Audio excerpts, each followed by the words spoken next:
welcome to the pregame hangout. I am here with the Greymantle crew, and we are about to get Greymantle with it. But first, we have some time to just hang out and chat. And, oh man, this has been a long year, hasn't it? We're almost at the final month of 2022. Tomorrow, in fact, except for those of us in Australia, where it might already be happening. And to commemorate the last month of 2022, we need to say happy birthday to Allie Pitchford, whose birthday was yesterday, today, tomorrow. What is time? Yeah, at time is a flat circle. Anyway, yes, it's technically it's my birthday in the States. It was technically my birthday yesterday here. Right, exactly. Double the birthday. I know, right? I was born like at 11:30 something p.m. November 30th Eastern Standard Time. So if we really want to get specific. So I guess it's technically your birth in 2.5 hours from now. Something like that. Which makes no sense with the time zones. No sense at wobbly, timey-wimey. Oh my God. All right. Well, happy birthday. Happy birthday. How does it feel to be older and hopefully wiser? I'm with you on the older part. The wisdom thing I'm still working on. But it feels like any birthday, I think feels. It doesn't really feel all that different, if I'm honest. The march of time keeps slipping. Anyway, excellent. don't let the existential dread sink in. Don't let it sink in. As number 4 on the agenda. Yeah. I do want to take a quick second, by the way. It is also the birthday of a friend of mine that may or may not be watching. And actually, you know what? I'm going to drop a link. I'll do that in a second. I'm going to drop a link so she can maybe watch, because it's also her birthday, and I want to excellent make sure she sees the shout out.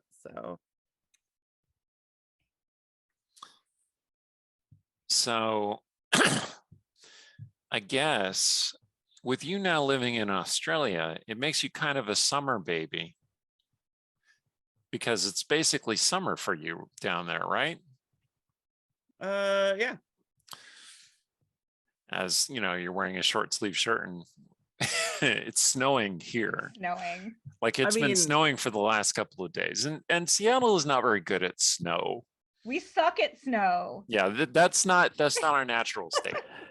No. I would also probably be wearing a short sleeve shirt inside in the winter, because we do have central heating. Yeah, well, there you go. Would not be too bad. But yeah, here we are. So Seattle is one of those towns that will shut down if we get 2 inches of snow. Like, we will pronounce it Snowmageddon and then shut everything down. It's true. We got about 4 inches yesterday, and they closed school today. And although people's power are out, so like we've got friends coming over to spend the night tonight over here, because we could throw a rock and hit a FEMA installation from my house, and if we missed, we would hit the fire station. So we are on a very hardened part of the grid. So we pretty much never lose power for more than a few seconds. So we are like the house of refuge for all of our friends who apparently have been out of power all day. So they're gonna come over and sit in my central heat and in front of my fireplace and eat my snacks, and that seems reasonable. I read just before we started that friend of the show and amazing gamer person, Lauren Urban, is delayed in getting to PAX because her plane was canceled due to ice and snow, which is just ridiculous. Like, what is even going on here? That would be global climate change. Well, but you see, I thought that was a hoax this whole time. I figured that we were fine because I figured it was just a hoax. I guess I was wrong. You didn't figure it out when it was 90 degrees Fahrenheit in October, though. Like that was the clue by 4. You missed that one. Yeah, obviously I'm being facetious. It's crazy. Oh, well, that's quite a downer. Yeah, just a bit. So let's see. Okay. She's listening now. So I did want to say Excellent. happy birthday to my friend Ashley, who is my birthday buddy and has been a fantastic friend for the last year or so. So wanted to do that quick little shout out. So I know she's listening now. Excellent. Excellent. Happy birthday, Happy Ashley. birthday, Ashley. There we go. Yay. All right. So speaking of talking about things that are kind of a downer, we celebrated imperialism and genocide last week in the United States, which was I mean, I only celebrated elastic waist pants. yeah, well, I mean that is something to celebrate. I happen to have had COVID at the time. I managed to dodge COVID for 2.5 years, almost 3 years. And then I finally got it a couple of weeks ago. And so I was sort of recovering going into last week. And terrible. Highly recommended. Vaccines and Paxlovid if you can manage it. I got on Paxlovid basically immediately, and it kept my symptoms minor and my duration very short. But that's good at least. That is no joke, even when you're fully protected as I am. Yeah. Oofed. And that happened to be the day I came down with it, happened to be the day after Amanda and I had just had a signing together where we had been reading our book together next to each other, literally like 3 feet apart. And so I was constantly nervous that she was going to get sick, but somehow she dodged all of that too. So yes, very much luck. Yeah, because you had been to my house 2 days before, it's and true. then yeah, it was a whole thing. But I got very lucky. I did dodge that bullet. But yeah, I was worried about you the whole time. I'm like, my co-author is sick. This is not okay. Yeah. It was a mess. I'm glad you're through the other side of that. So that reminds me, I seem to think that we were going to give away some copies of our book, Femmes Fatale. But I didn't really talk to Yang Yang about that. So I don't know if that's set up to actually happen. But I do have copies of the book to give away. And we have very cool dice from Norse Foundry that showed up in a box at my house. We have 3 sets. Each of them has a set of dice and one of those massive D20s.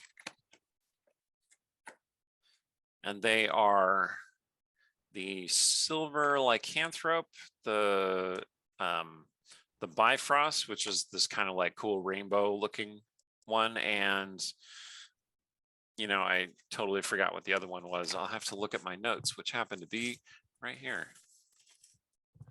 Let's see.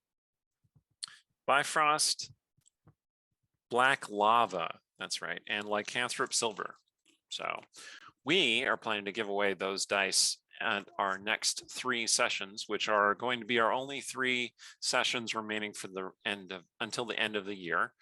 We traditionally don't have a game the last week of December. So if you would like some cool dice, the next few weeks are the time to check that out. Yeah. All right, I gotta send Yang Yang a link to something. So talk without me. 1 second. Sure. So, last week, I was, and you're sitting there cooking food and doing stuff and, Thanksgiving type stuff. And we had some friends over and one of them says, "Hey, have you heard of this YouTube channel?" And I right now, I can't think of who it was off the top of my head. I'll probably remember it in like an hour and then be like, oh, but we're watching it and she's showing me these different D&D monsters. And this person is literally going through the history of like 3.5 and earlier and dragging stuff from the past to make into 5e. And it was, it had some interesting stuff. But last week I learned about the Bagman. Long story short, I learned about the Bagman, and I was not prepared for the Bagman. And a week later, I'm still thinking about that damn Bagman and how I can possibly horrify my future players with its existence. I like streams like that inspire you to do mischief. I also Mischief learned is about good. stellar dragons, and I'm scared for my other GM who may or may not throw one at us in the later stages of our game. So wish me luck. Yeah, good luck. That'll be interesting.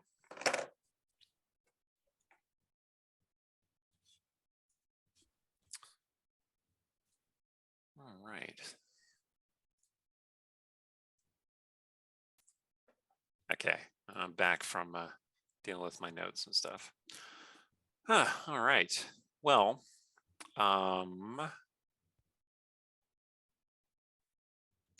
Well, Rumpus Imperator, I was not familiar with the Bagman either. Apparently, it was listed as a, it was flavor text on how to take basic stat blocks in Curse of Strahd and make them more of a horror flavor for these domains of dread.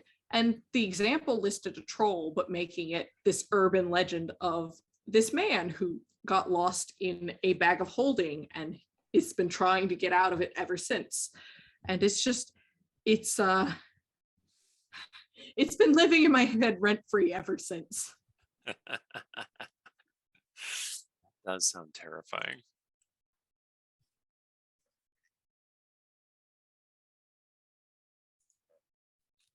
Just a bit. Now I'm not going to be able to stop thinking about it now. Good. Join me. I keep thinking about the back rooms and like the spaces between, and it just brain melting, brain bending stuff that I'm stuck in it.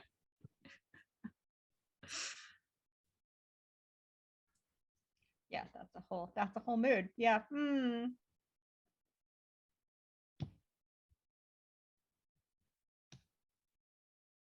Incidentally, I also learned about the Lupin race, which was a race of dog people that went through some various retcons and was very interesting because, like, apparently they have a deep-seated hatred for lycanthropes, specifically werewolves, and like werewolf hunting dogmen. Who knew?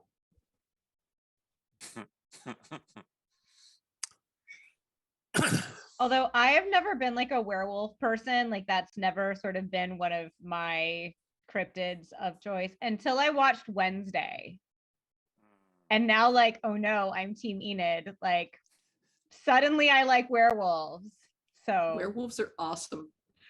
There's only a few like media that I'm like, oh, vampires are cool, because so often it's just like, ew, you're a gross like sexual predator. Like that's all you have going for you. Not compelling.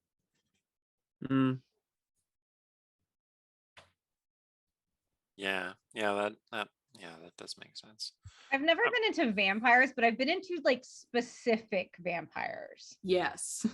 So like Drusilla from Buffy was like my whole personality. Yeah, that's fair. Like with the reverse French manicure and like how crazy she was. Yeah, like that was peak vampire for me.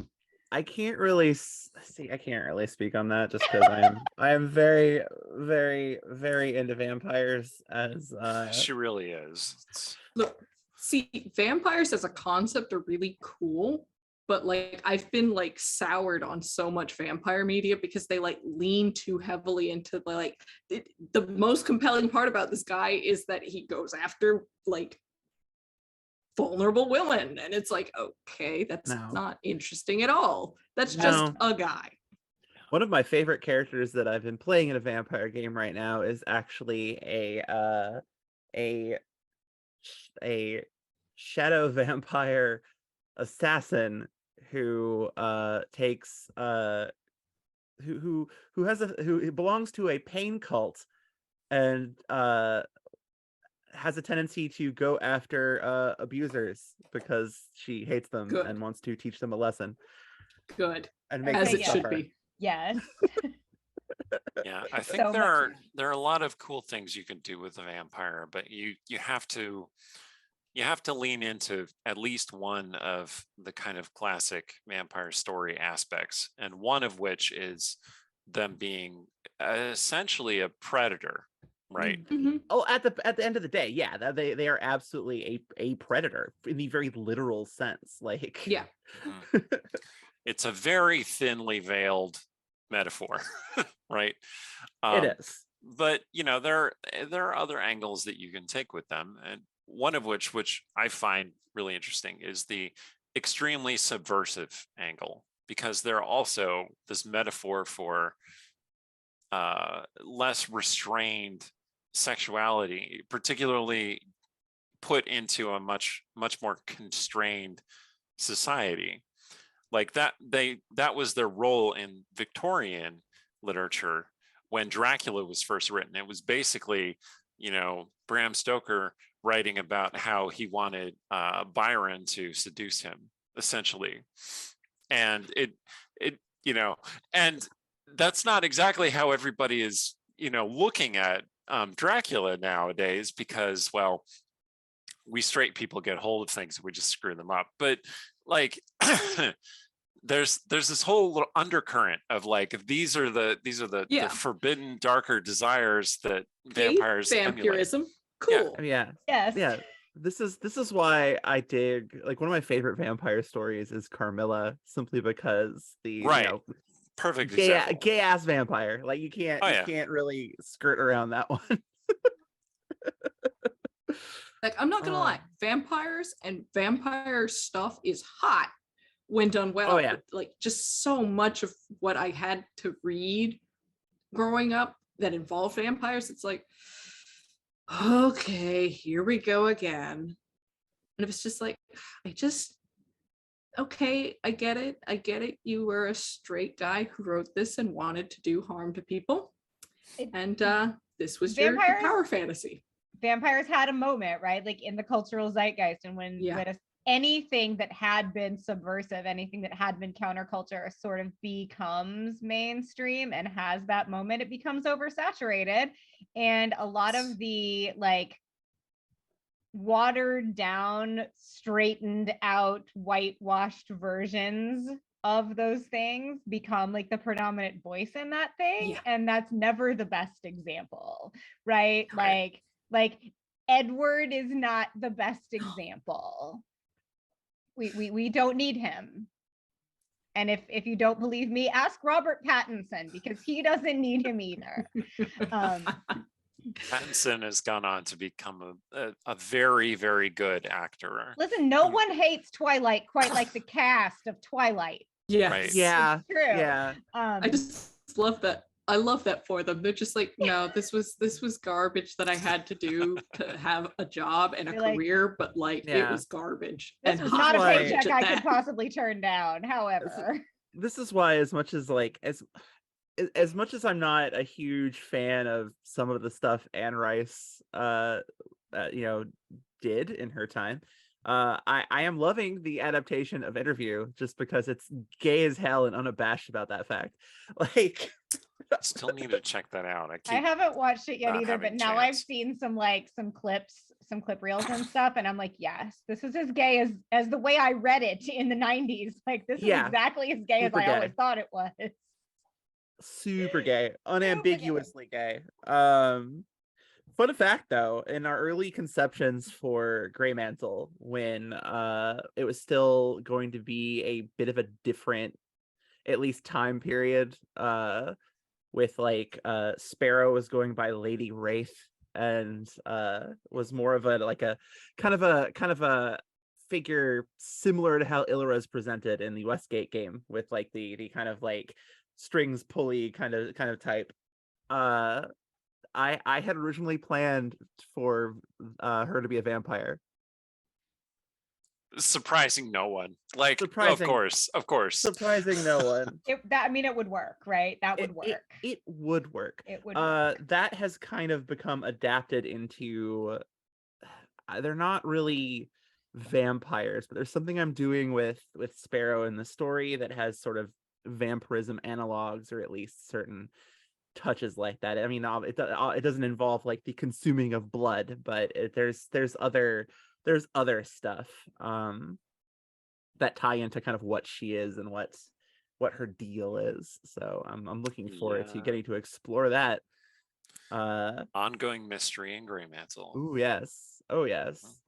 I'm not like I know, obviously, but I mean, not obviously. Some of us set out and write a story and have no idea where it's going. So, like, good for you for knowing ahead of time. 100%. I mean, like with my novella, I know like I'm writing it as I go and releasing it as I finish each chapter. But like I know the basic story beats. And for any audience that's just tuning in, that is on Allie's Patreon. And you can find that through any of her social media channels. Check it out. You can get the first chapter for free. Yes. And Allie won't promote herself like I will promote her. So I'm going to sit here and be a commercial. Fair enough. For the Birthday Girls Patreon, where you can go read these Sparrow stories. Amanda is a pusher. Thank you. Yes.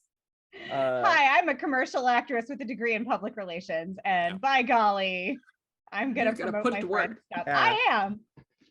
Now, you won't catch me selling my books, but everybody else, like, you're fair game. It's true. It's weird because, like, I feel like as creatives, like not everyone, I can't say everyone, because there are creatives who are like unashamed, unabashed. This is my stuff. This is greatest stuff. This is my stuff. Read my stuff. And like, I'm happy for them. I'm really happy for them. I personally can't do that. It's like, I made this thing. I'm really excited about this thing. It's cool. And anyone asks me about it, and it's, well, I mean, I kind of made this thing over here, and I have gotten to the point where I can retweet my publisher.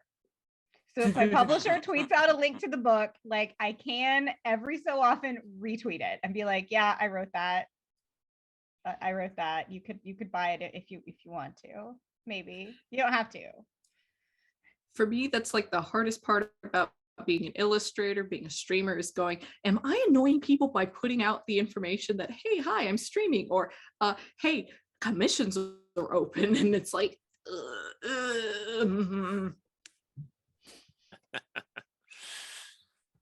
yeah, well, got to be able to promote yourself a little bit. That's what we're all doing here. Bane of my existence, but it has to be done. Yeah. Hashtag capitalism. Yup. I mean, I don't even know where I'm going to promote things if Twitter collapses. Once Twitter collapses, I have no idea. It's still on fire, so I'm just kind of biding my time. I have gained followers though, and they're not bots. They're like actual people. And like, how have I gained? And it's like 15 or 20. It's not a lot, but hey, look, it's a book. It's a book. It's a book. Oh, yeah. But yeah, like in the last 2 weeks, I've gained followers on Twitter, and I'm like, are we all just the dance band on the Titanic right now? Like, I don't know. Ooh, shiny. Hey, look at that cover. It's super pretty. It's so also shiny. very reflective. It's shiny. That's the thing. It's like really shiny. But yeah, this is the sci-fi anthology that I have a story in. The second story in a series that I have no name for, but it is fun. The first one had dinosaurs in it. That was a fun story to write. Dinosaurs are cool. Cyborg dinosaurs. Yes, it was. I described it as Alien meets Jurassic Park. It was fun. This is a good one. My story in this is, what did I call this? Silence in the Dark? Yes, Silence in the Dark. This one is definitely a far more serious story than the cyborg dinosaurs on a space station story. But if you want to read the cyborg dinosaurs on a space station story, you can either find it in Apex World of Dinosaurs anthology, or you can find it on my Patreon. Because I can put it where I want now and have it republished because that stipulation in my contract is passed. Nice. Excellent. I sold a short story for an anthology that I don't have a firm pub date for it yet. So I can just be like, it's called 99 Fleeting Fantasies. Like, keep your eye out, but I have no idea what our pub date's going to be. I get to share a table of contents with like several of my closest friends. Like, this is going to be a really fun project when it launches. And I was very excited to sell a story to this publisher because one of the editors there edits for one of my bucket list IPs. And so I was like, hey, look who knows I exist. Look who's in my DMs asking me to sign a contract. Excellent. So, yeah. All right. So we just have a couple minutes before we go live. So we're going to take a little break, show a little ad, get down tonight. So don't go away. See you in just a couple minutes.